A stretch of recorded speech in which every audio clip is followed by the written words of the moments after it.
Well, the season's over. Hello, everyone, and welcome to the series analysis episode of the Seattle Baseline Podcast. My name is Julian Smith, and I'm with Alex Hong.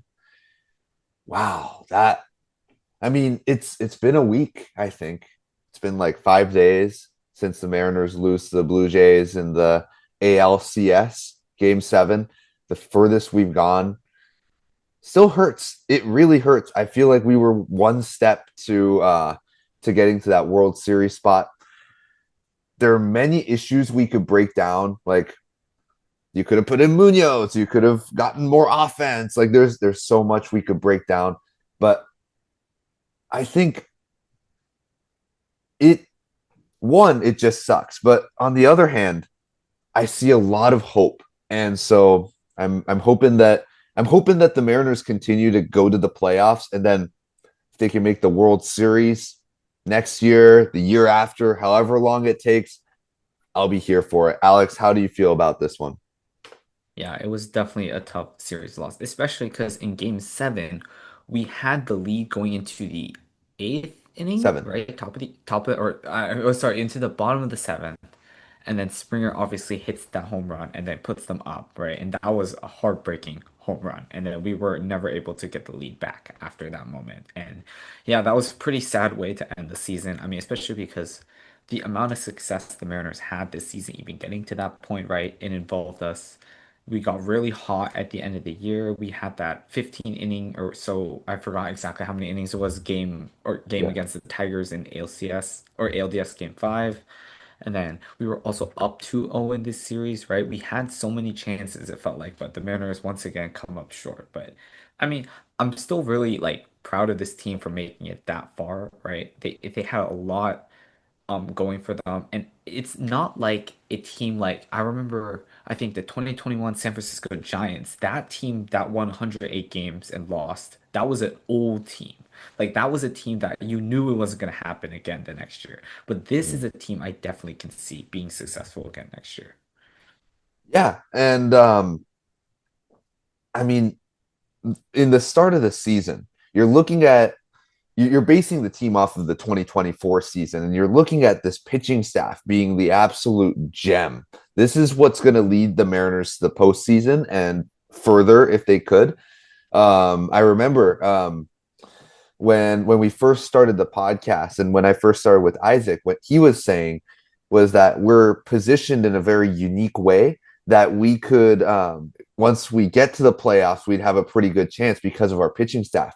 And you start the season with an injury from George Kirby. You start with Bryce Miller obviously nursing his arm, not pitching the way he usually does. Brian Wu pitched great, but then the rest of the pitching staff just injuries all around. And you got hurt by Brian Wu getting injured right at the postseason. This pitching staff all got injured. It was crazy how injured this pitching staff got, and how you expected a little bit more from this pitching staff. The offense, on the other hand, I mean, you didn't expect the offense to be as good as it was. It was the way the offense played was fantastic. It was the home run power that we got. I think the contact ability from the bottom of the order mostly throughout the regular season was really big, and so that didn't show up in the postseason. There's a lot that went on, but I think overall the bits that you expected to be good just weren't there, and you relied on something that you didn't have for years to show up, and it bit you at the end. Yeah, I mean, we look at the offense, right? We had around 5 to 6 players who were like playing well, and then our bottom of the order was not good. Like Canzone had a like an awful postseason. Robles wasn't doing anything. Leo Ribas, he was in the game, and I know he had that big hit in game five at DS, but he was not good in the ALCS. Like we had a lot of inconsistencies and like struggles from that aside. And I mean, even like Suarez, like he had a few really, really, really good games, right? But then the rest of his games, he was like unhittable. He wasn't hitting anything, right? We had some consistency in like how Raleigh, he was really good. Naylor, ever since he had his baby, he was like amazing. So I mean, he we had some players that were really good, but we had a lot of players who were struggling. And another big thing about the postseason is you need your players to get hot. You need your entire team to play well, and that didn't happen. And the Blue Jays gotta give them credit because their offense was it played as advertised, to say the least. They were really, really good. Yeah, and their bottom of the order showed up. You didn't get beat by George Springer alone. You didn't get beat by Vlad Jr. I thought the Mariners went pretty well against Vladimir Guerrero Jr. You didn't see Bo Bichette, so you didn't have to beat him. The bottom of the Hmm. order, the 7, 8, and 9, tore the Mariners up during the season, during the series, and then you get back to George Springer, who then hits the home run, and that's how the Blue Jays score. So I think in terms of that game alone, the Mariners needed to put Andres Munoz in there, and I'm sure that's not like uncommon for people to say that when when you put Edward Bizardo in there instead of Andres Munoz, basically you're saying that Andres Munoz is being saved for a more leveraged situation, and I don't think there was a more leveraged situation um, than what Edward Bizardo had to face. Sure, Edward Bizardo was great, but he's not Andres Munoz. He's not going to be able to put away players the same way that Munoz can. And one mistake from Bizardo cost you.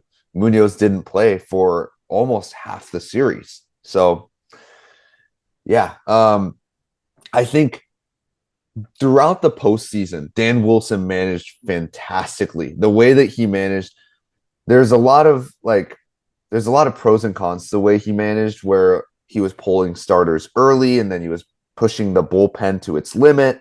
But at the same time, because he did that, there were no chances being taken. If Dan Wilson felt like our starter is going to get beat up by the next batter, yeah, sure, go to Spire, go to Bizarro, go to Munoz. It seemed like this game he was playing he was playing to manage a game that wasn't there, and that was costly. I thought you got to go to Munoz there. You've got a 5 day rest between that game and then if you make it the World Series and Munoz is available, he could go 6 outs. So I feel like I could talk about this forever, and it just doesn't erase the fact that the Mariners are gone. And so yeah, hopefully next season, right? Yeah, and about that call, I'm in the like seventh. I know some people were saying we should have kept Wu in. I do not think we should have kept Wu in. No. Wu was clearly he was not having his best out there, and I know a lot of people like to praise Wu, but I definitely would have taken him out, right? So taking him out, I completely agree with. And I don't think the Bizardo move was that bad, but the problem is we had Bizardo pitch a lot this series. He pitched so much that he definitely was like his arm was like falling off like his body at that point. When he must have been so tired, right? So if it wasn't even if Munoz for some reason he really didn't want Munoz in there, I feel like they should put in someone else than Bizardo. I feel like Bizardo, I was a little more worried about him because he was very like gassed in that case. So even if Dan didn't want to bring out Munoz, I would have brought someone else in because of that fact. And yeah, I mean, it kind of sucks though, but that decision alone did not cost the Mariners the game Yeah. because that game we had so many chances to score more runs. The amount of double plays we ran into, I remember it was game six. I think there were three straight grounded to double plays to end the inning. That cannot happen. Yeah. That decision alone by Dan to take out Wu and put in Bazardo is not the sole reason we didn't win the series. We had so many other chances to win the series, and we definitely should have scored more on those. And the Blue Jays did, for their matter, right? They Yeah. had, I mean, their bottom of the order compared to our bottom order, it's not even close. I mean, Ernie Clement, Varsho, Andres Jimenez, those guys were going crazy, right? And they got on base for Springer to hit that 3-run home run. And if it wasn't for, because when the Mariners would hit home runs, they did hit a good amount of home runs in the game. The problem was they were all solo shots because we didn't get enough guys on base. The bottom of the order was not doing enough. So like when Julio would hit a homer, it'd just be him. So that was the Yeah. major problem. Our home run hitting ability stayed, but the problem is our on base ability went down, and therefore we didn't score enough runs. One thing that I felt, looking at the Woo to Bizardo thing, um, one of the main things that I had an issue with there is when you sent Woo out for the third inning, Yeah, that was bad as well. why wasn't anybody warming up in the bullpen? If you're gonna send Woo out, fine. You just had two good innings of Woo. He's a starter. Maybe he can go three for us. I get that. But Bizardo only started warming up after the initial hit in the inning. And at that point, if like Dan Wilson had to start warming these guys up because you don't know how Woo's going to be. He's coming off of an injury. So that I was pretty mad at. The switching to Munoz thing, I that's what I would have done. I feel like if I were in Dan's shoes, Munoz is the right move for me, specifically because that's the leverage situation. You can go to Bizardo in the ninth, but I would once have the went with runs like are a scored, starter rather than Bizardo, but maybe you have a bunch of options. Like you have Castillo, you have who was the starter that night? That was George Kirby, yeah, right? so you would have had like Yeah. Gilbert, You would have had right? all these guys that weren't Bizardo, and Brash just got beat up the night before, and Spire's been beat up the entire postseason. And so I think going to Munoz would have been the right move there. But the main issue that I had was the fact that nobody was warming up when Munoz or when Wu went out there Hmm. for his third inning. And that's the part of the game where pitchers go, oh wow, we have to start warming up like right now, and then we have to go out in the next 2 minutes. No, they can't warm up that fast. As a result, you see Bizardo go through the other batters that weren't George Springer, but I think he gives up one more hit before he goes through the other two batters. But you see, he has to still warm up against George Springer, and that's part of what cost us the game there. So yeah, it sucks, but at at the very least, I think I see light. I see that the Mariners are going somewhat in the right direction, and I really hope this doesn't end up being like the 2022 season where the next season you miss the playoffs, the next season you miss the playoffs, and finally 3 seasons after you make the playoffs again. The Mariners don't have a good track record of going to playoffs 2 years in a row, and so they've got to figure out a way. They've got to figure out what they have to do with this pitching staff, with this batting. Maybe you got to spend more money on the bullpen. I don't know, but they've got to make something happen, and they've got to go to the playoffs 2 years in a row. This can't end here the way that it did in the 2022 season. Yeah, I mean, we could talk about free agency later down the line and what they need to do at the end of the season, who we might lose, who we might gain, who do we need to gain, and all that stuff. But yeah, I think just to recap this season, right? It was kind of like a big up and down. I remember we were talking about how the Mariners might miss the playoffs because they had that big losing streak to Philadelphia, and then they lost to the Mets as well, right? And then they come back and then play really well and then they get hot and they make the playoffs, right? We swept the Astros. That was a major series.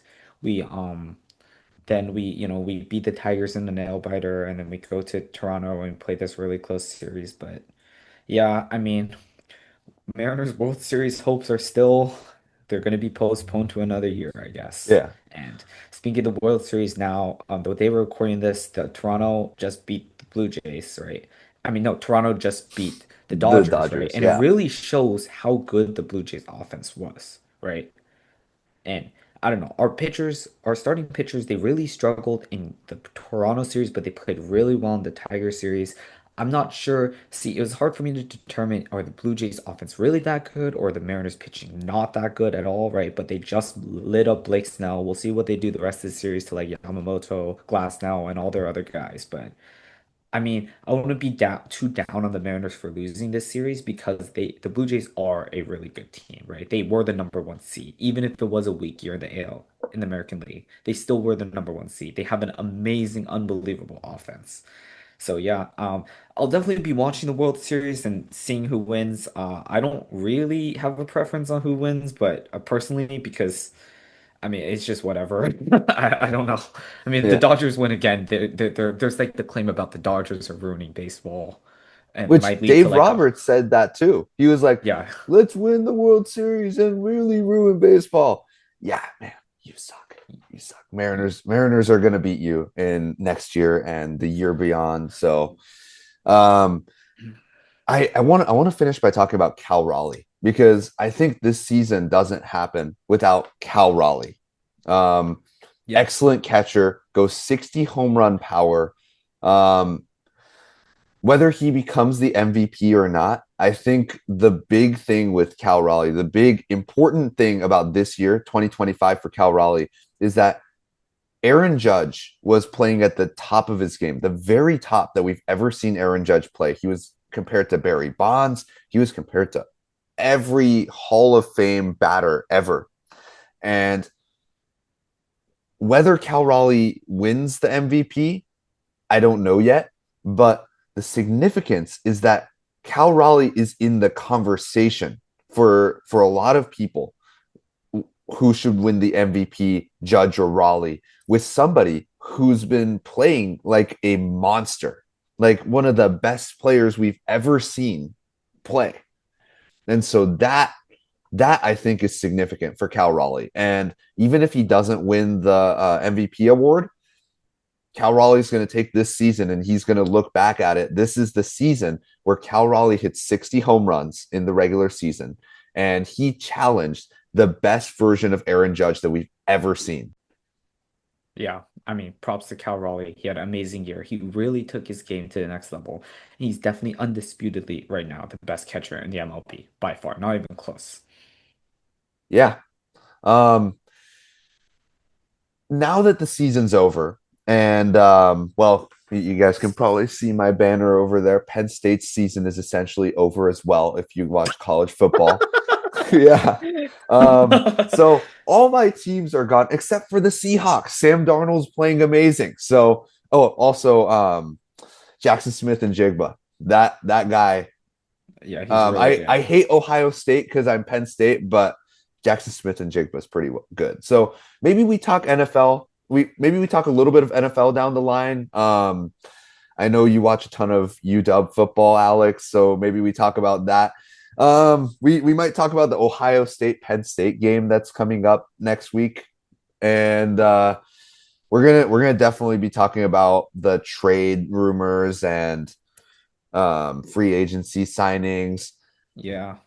Big one is Munetaka Murakami from Japan. My opinion might be a little bit different from a lot of people's opinions, so Well, I we'll have a we'll lot be of talking opinions about about that. that too. I'm yeah, I'm excited for this offseason, and I hope this Mariners team can make it to the World Series next year. Yeah, thank you everyone for watching. It was a good season, but we're not done yet. We'll still have weekly episodes coming out every week about something with baseball or MLB or maybe even something else. So, yeah, stay tuned for that.